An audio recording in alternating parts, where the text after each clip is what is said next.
आकाशवाणी पटना से प्रस्तुत है समाचार ध्वनि चित्र।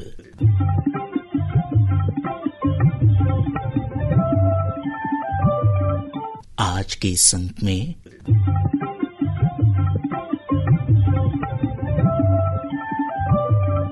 निर्वाचन आयोग और मतदाता सूची का विशेष गहन पुनरीक्षण,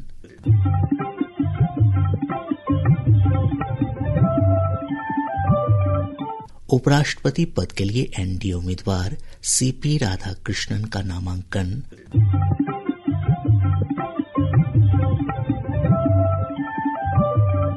और स्वतंत्रता दिवस समारोह।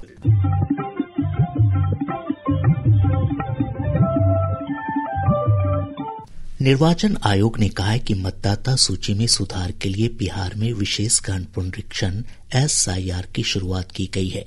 मुख्य निर्वाचन आयुक्त ज्ञानेश कुमार ने कहा कि एसआईआर का उद्देश्य त्रुटिहीन मतदाता सूची तैयार करना है। स्पेशल इंटेंसिव रिवीजन की खासियत ये होती है कि मतदाता सूची को, इलेक्टोरल रोल को टोटली मैक्सिमम प्योरीफाई करने के लिए एक इन्यूमरेशन फॉर्म भरा जाता है और हर मतदाता उसको जब भर के देता है तो उसका नाम मतदाता सूची में फ्रेश एकदम नए तरीके से सूची बनाई जाए। और ये इंटेंसिव रिवीजन इसलिए भी आवश्यक हो गया, एक तो सभी राजनीतिक दलों की लगातार शिकायतें आती जाती हैं कि साहब वहां पर वोट बढ़ गए, वहां पर वोट कट गए, इन लोगों का वोट सही बना, इन लोगों का वोट गलत बना। साथ ही साथ समय के साथ कई लोग जो गांव में रहते थे, जहां पर उनका वोट था, वो शहर में आ गए, उनका वोट गांव में रह गया, और जब वो शहर में आए, वोट कटवाने की प्रक्रिया की भी अपनी कानूनी जटिलताएं, तो उनका वोट गाँव में भी रह गया, शहर में भी हो गया।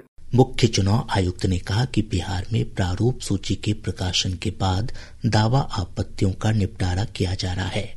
उन्होंने सभी दलों से पूर्वाग्रह छोड़कर योग्य मतदाताओं के नाम मतदाता सूची में शामिल कराने के लिए आगे आने को कहा। जब 1 अगस्त के बाद हमारी डेली बुलेटिन आनी शुरू हुई तो किसी भी राजनीतिक दल ने अभी तक एक भी आपत्ति दर्ज नहीं कराई है। तो क्या इसके दो ही अर्थ हो सकते हैं, या तो प्रारूप सूची एकदम शुद्ध है, जो कि चुनाव आयोग नहीं मानता। चुनाव आयोग कह रहा है कि 1 सितंबर तक हम समय देते हैं, इसमें त्रुटियां हो सकती हैं, आइए सब लोग आइए इसको शुद्ध करते हैं। 1 सितंबर के बाद अगर उसी तरह के आरोप लगने शुरू हुए तो जिम्मेदार कौन? महाराष्ट्र के राज्यपाल सीपी राधाकृष्णन ने एनडीए की ओर से उपराष्ट्रपति चुनाव के लिए अपना नामांकन पत्र दाखिल कर दिया है। हमारे संवाददाता ने बताया कि श्री राधाकृष्णन उपराष्ट्रपति पद के लिए दक्षिण भारत के अन्य पिछड़ा वर्ग के पहले नेता हैं। एक छात्र नेता के रूप में अपनी राजनीतिक यात्रा शुरू करने वाले चंद्रपुरम पन्नू स्वामी राधाकृष्णन राष्ट्रीय स्वयंसेवक संघ और जनसंघ जैसे संगठनों में सक्रिय रूप से शामिल रहे। श्री राधाकृष्णन कोयम्बटूर से 2 बार लोकसभा के लिए चुने गए और 1.5 लाख से ज्यादा मतों के रिकॉर्ड अंतर से जीत हासिल की। संसद सदस्य के रूप में वे संयुक्त राष्ट्र और बाद में ताइवान गए भारतीय संसदीय प्रतिनिधि मंडल का हिस्सा थे। तमिलनाडु में उन्होंने भाजपा के प्रदेश अध्यक्ष के रूप में कार्य किया, जहां उन्होंने सामाजिक और विकासात्मक मुद्दों को सक्रिय रूप से उठाया। श्री राधाकृष्णन झारखंड, तेलंगाना, पुडुचेरी और महाराष्ट्र के राज्यपाल भी रह चुके हैं। झारखंड में उन्होंने केवल 4 महीनों के भीतर सभी 24 जिलों का दौरा किया और जमीनी स्तर पर शासन को मजबूत करने के लिए नागरिकों और अधिकारियों से सीधे संवाद किया। तमिलनाडु के तिरुपुर में जन्मे श्री राधाकृष्णन पेशे से एक कृषक और उद्योगपति हैं। वे अपनी ईमानदारी, दूरदर्शिता और बेदाग सार्वजनिक जीवन के लिए जाने जाते हैं। समाचार कक्ष से विष्णु की रिपोर्ट के साथ राजेश मीणा।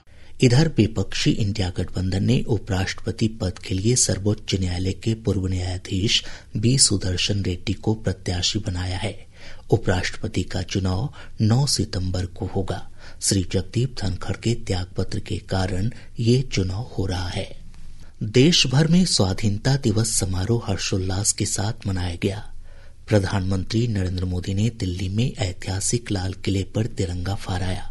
इस अवसर पर राष्ट्र को संबोधित करते हुए प्रधानमंत्री ने ऑपरेशन सिंदूर के नायकों को नमन किया। उन्होंने कहा कि भारत अब परमाणु हमले की धमकी बर्दाश्त नहीं करेगा। भारत ने तय कर लिया है कि न्यूक्लियर की धमकियों को अब हम सहने वाले नहीं हैं। न्यूक्लियर ब्लैकमेल लंबे अरसे से चलाया, अब ब्लैकमेल नहीं सहा जाएगा। आगे भी अगर दुश्मनों ने ये कोशिश जारी रखी, हमारी सेना तय करेगी। सेना की शर्तों पर, सेना जो समय निर्धारित करे उस समय पर अब हम अमल में ला करके रहने वाले हैं। प्रधानमंत्री ने कहा कि भारत दुश्मनों को करारा जवाब देने के लिए सशक्त हथियार प्रणाली सुदर्शन चक्र मिशन शुरू करेगा। अब देश सुदर्शन चक्र मिशन लॉन्च करेगा। ये मिशन सुदर्शन चक्र एक पावरफुल वेपन सिस्टम दुश्मन के हमले को न्यूट्रलाइज तो करेगा ही करेगा, लेकिन कई गुना ज्यादा दुश्मन पर हिट बैक करेगा। आने वाले 10 सालों में हम उसको प्रखरता से आगे बढ़ाना चाहते हैं। प्रधानमंत्री ने कहा कि आगामी दीपावली तक अगली पीढ़ी के जीएसटी सुधार शुरू किए जाएंगे। उन्होंने कहा कि इन सुधारों से सामान्य लोगों, किसानों और मध्य वर्ग को राहत मिलेगी और आर्थिक गतिविधियों में तेजी आएगी। पिछले 8 साल से हमने जीएसटी का बहुत बड़ा रिफॉर्म किया, पूरे देश में टैक्स के बर्डन को कम किया। समय की मांग है कि हम एक बार उसको रिव्यू करें। हमने एक हाई पावर कमेटी को बिठा करके रिव्यू शुरू किया, राज्यों से भी विचार विमर्श किया। हम नेक्स्ट जनरेशन जीएसटी रिफॉर्म्स लेकर के आ रहे हैं। ये दिवाली के अंदर आपके लिए तोहफा बन जाएंगे। सामान्य मानवीय की जरूरतों के टैक्स भारी मात्रा में कम कर दिए जाएंगे। प्रधानमंत्री ने नेक्स्ट जनरेशन सुधारों को लागू करने के लिए एक प्रतिबद्ध सुधार कार्यबल बनाने की भी घोषणा की। नेक्स्ट जनरेशन रिफॉर्म्स के लिए हमें एक टास्क फोर्स गठित करने का निर्णय किया। ये टास्क फोर्स समय सीमा में इस काम को पूरा करे।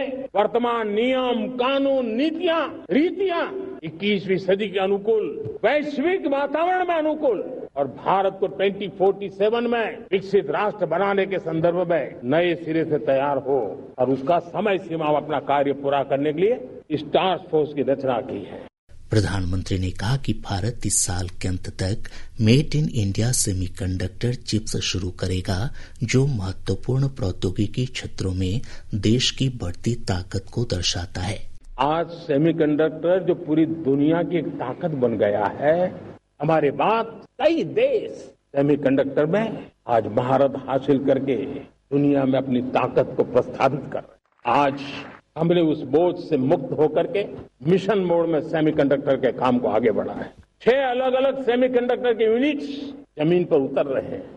स्वतंत्रता दिवस पर पटना के ऐतिहासिक गांधी मैदान में आयोजित मुख्य राजकीय समारोह में मुख्यमंत्री नीतीश कुमार ने राष्ट्रीय ध्वज फहराया और परेड की सलामी ली।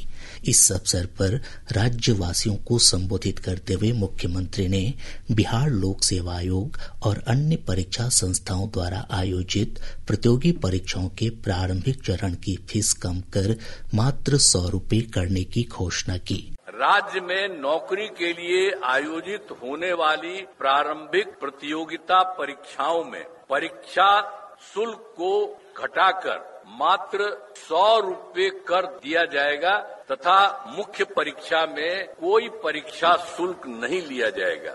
मुख्यमंत्री ने किशनगंज, कटिहार, रोहतास, शिवहर, लखीसराय और अरवल जिले में नए मेडिकल कॉलेज की स्थापना की भी घोषणा की। इसके साथ ही आज का समाचार ध्वनि चित्र कार्यक्रम संपन्न होता है। यह कार्यक्रम प्रत्येक बुधवार की रात 7:52 पर आकाशवाणी पटना के प्रादेशिक समाचार एकांश द्वारा प्रस्तुत किया जाता है। संपादन और वाचन अभिषेक दास, ध्वनि अंकन राहुल कुमार और प्रस्तुति कृष्ण कुमार लाल।